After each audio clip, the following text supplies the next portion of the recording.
À 2 jours de la fête de la Tabaski ou encore Aïd el-Kébir, les gares routières sont assaillies par les voyageurs.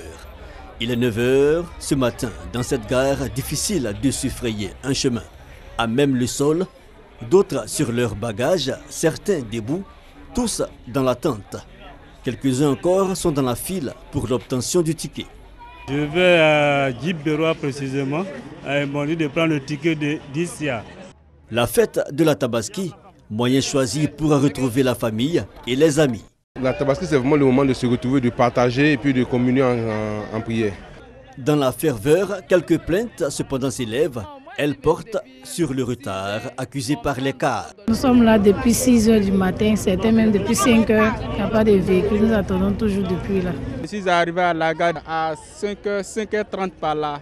Et il y a eu le ticket à 6h00. Et si mon ticket m'ont mis 5e départ en plus. Et bon, je ne sais pas encore à quel moment je vais arriver. Cette année, il y a trop d'affluence. Ça marche dans tous les sens. Boaké, Issia, Daloa, tout ça, ça marche. Donc les cars sont revenus hier, sont repartis. Donc on les attend pour faire partir les clients. Autre station, ambiance similaire. Ces voyageurs partent pour une ville du Nord. Il y a beaucoup de mécontents. Et moi, quand tu vas aller fêter la fête de Tabaski à côté de ma maman, franchement, la vérité est bonne à dire, ça ne se passe pas bien. À tous les passagers, il n'y a pas assez de cars. On est monté, ils demandent de descendre encore. Et là, on refuse de descendre. Ils disent que tant qu'on ne descend pas, le car ne va pas bouger. Du coup, on est là, tout le monde est fatigué, on est en colère. Il y en a même qui sont montés, ils n'ont pas de ticket. C'est là, donc laissez-les. Après, maintenant, on va vérifier ceux qui n'ont pas de ticket, on va les faire descendre. Pas de véhicule, dû sûrement à l'état de la route. Mamadou ne lâche pas son mouton. Il doit regagner sa ville natale. Donc c'est la seule fête que nous les croyants on a pris ça en charge. Donc ça, si ça arrive comme ça, ça jaillit. Voilà le mouton là qui est là. Depuis à 6 h ici à la gare ici. À cause des problèmes de route, il n'y a pas de camion pour aller. Autre accusation réfutée par le responsable de gare. C'est faux ce qu'ils disent. Moi je suis le genre de gars. Ce que je vous dis là c'est la réalité. Voilà, ils sont remplis dans le car. Le car qui est garé derrière là-bas là. On a réservé le car. Si lui il sort là, on voulait faire rentrer ça là. Mais ça là c'est rempli. À notre surprise, on a vu ça là, c'est déjà rempli là-bas. L'Aïd el-Kébir, la fête la plus importante chez les musulmans, elle marque chaque année la fin du Hajj. Chaque fidèle veut donc passer ce moment de partage, de bénédiction et d'union auprès de sa famille.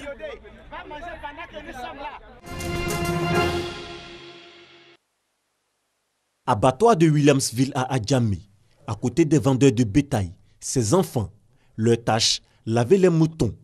Une activité occasionnelle pour se faire de l'argent. Quand ils ont acheté le mouton, on nous donne et puis on nous donne l'argent.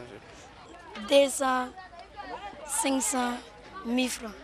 On gagne là, on a gagné ça fait 3 jours. À quelques mètres de là, ces femmes vendent des feuillettes, de l'herbe servant de nourriture pour les bêtes. Ici, viennent acheter des herbes pour donner les moutons. Nous allons chercher vers l'université d'Aboubou. Non, ceux qui vont là, nous on achète chez eux à 50 et puis nous on vient se débrouiller ici à 100 francs. Dans cet abattoir, on trouve des vendeurs de cordes, également de couteaux et autres engins pour l'immolation du mouton. Tout est donc réuni sur cet espace pour permettre aux fidèles musulmans de passer une belle fête de l'Aïd el-Kébir ou fête de Tabaski.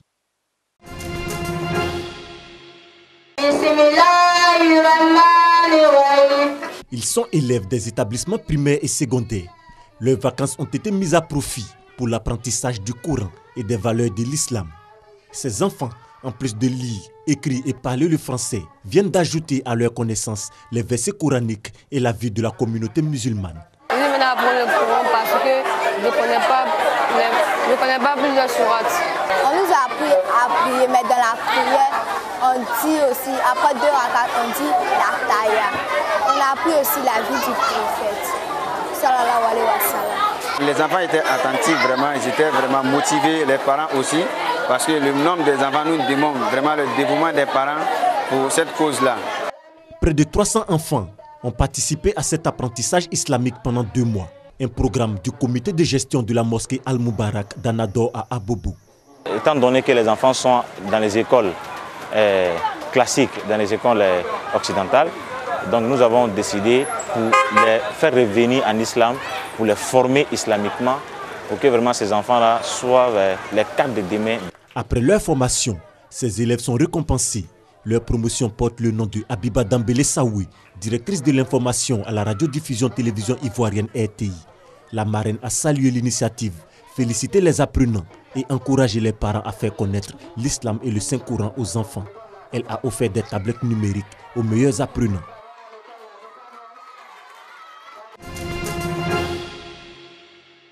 Mohamed et sa famille ont enfin un endroit où ils se sentent chez eux. Brinque-ballée entre camps de réfugiés et maisons insalubres depuis plusieurs années, cette famille qui a fui le conflit en Syrie a enfin eau courante, électricité et salle de bain grâce à un système de colocation lancé par le Norwegian Refugee Council dans 140 villages du nord de la Jordanie. L'ONG a financé 25% des finitions de l'appartement où ils vivent. En contrepartie, le propriétaire jordanien Mustapha doit les loger gratuitement pour une période déterminée. Les coûts de construction sont chers en Jordanie. Je ne peux pas récupérer l'argent que je dépense si je ne loue pas. La procédure d'examen des offres de colocation est longue, mais elle constitue une alternative précieuse pour les cas comme Mohamed qui hésitait entre retourner dans un camp ou en Syrie. 25 000 Syriens et Jordaniens ont déjà été relogés grâce au programme. Avant, je devais me soucier de trouver un travail pour payer le loyer ainsi que les dépenses de ma famille. Grâce à l'aide du Norwegian Refugee Council, je n'ai plus à payer de loyer. Depuis le début du conflit syrien en 2011, le nombre de réfugiés en Jordanie a explosé. Le projet de colocation permet aussi d'aider l'économie locale, plombée par des loyers et un taux de chômage des jeunes élevé. Cet autre bénéficiaire jordanien construit sa nouvelle maison, qui accueillera bientôt des familles de réfugiés.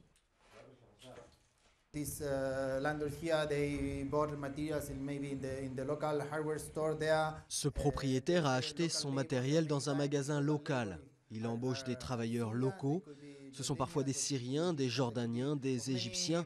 Ils peuvent venir de plusieurs endroits. Ce projet n'est donc pas seulement destiné aux propriétaires ou aux familles syriennes qui seront accueillies, mais aussi à toute la communauté qui vit aux alentours de la propriété. 10 000 Syriens sont aujourd'hui sur la liste d'attente du programme.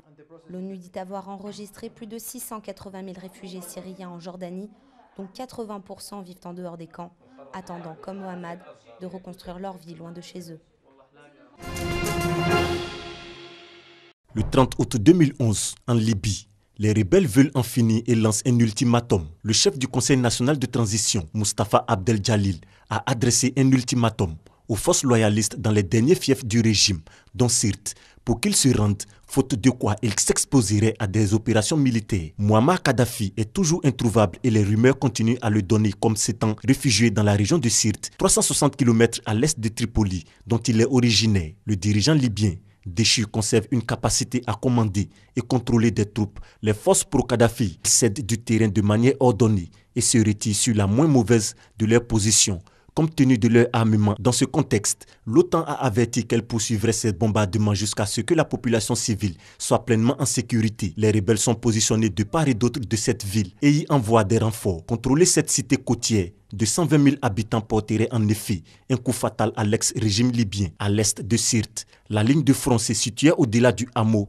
de Gandil, soit à moins d'une centaine de kilomètres du bastion de Kadhafi. À Tripoli, où les tensions restent vives entre pro et anti-Kadhafi, les rumeurs abondent selon lesquelles Muammar Kadhafi préparait une surprise pour le Fitr, qui coïnciderait avec le 42e anniversaire de la révolution qu'il a porté au pouvoir le 1er septembre 1969. Sur le plan diplomatique, le Conseil national de transition a jugé très imprudent le comportement de l'Algérie qui a accepté sur son sol une partie de la famille de Kadhafi, notamment l'épouse du guide libyen et 3 de ses enfants, Mohamed, Hannibal et Aïcha. Côté économie, le Conseil national de transition a annoncé que la Libye allait remettre en état de nombreux puits pétroliers dans les prochains jours, tout en précisant que ses exportations du brut ne reprendraient que progressivement. Pendant ce temps, à Paris, la réunion du groupe de contact sur la Libye se préparait. Une soixantaine de délégations sont attendues à la conférence des amis de la Libye, afin d'accompagner les autorités de transition libyennes qui contrôlent désormais la quasi-totalité du pays dans leur marche vers la démocratie. Le comité des sanctions de l'ONU a approuvé la demande de Londres de débloquer 1,6 milliard de dollars d'avoirs libyens gelés afin d'apporter une aide humanitaire au pays. Le Zimbabwe, dont le président Robert Mugabe entretenait de bonnes relations avec Muammar Kadhafi, a décidé de son côté d'expulser l'ambassadeur de Libye à Harare, qui avait annoncé son ralliement à la rébellion le 24 août.